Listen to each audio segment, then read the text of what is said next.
All right, let's talk about dip glaze setup. Okay, we've talked through with our teacher, with our instructor, about what type of glazes we actually want to use, which ones make the most sense. For this pot, I've settled on royal blue, which is a T series, which is in one of these large buckets. It's going to be my base coat.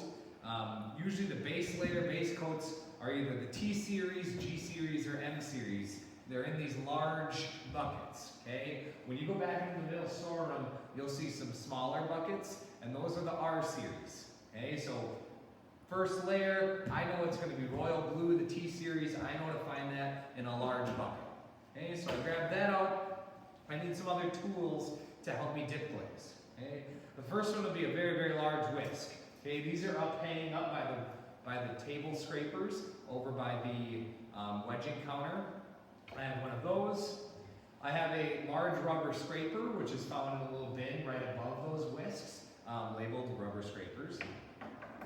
And then I have some glaze tongs that I use to actually help hold and actually dip and glaze my project.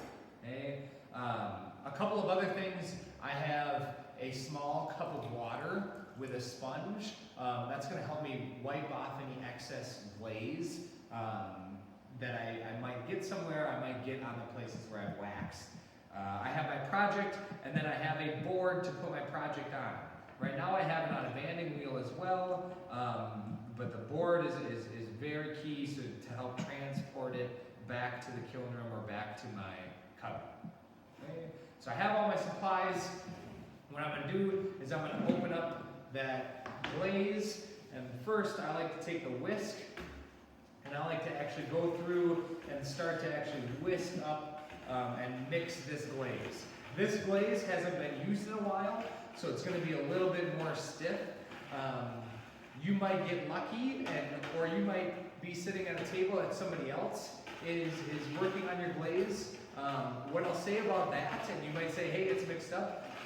Always, always, always, whenever you're going to dip something, a project in a dip glaze, I don't really care if you watch the person mix it. I want you to grab stuff.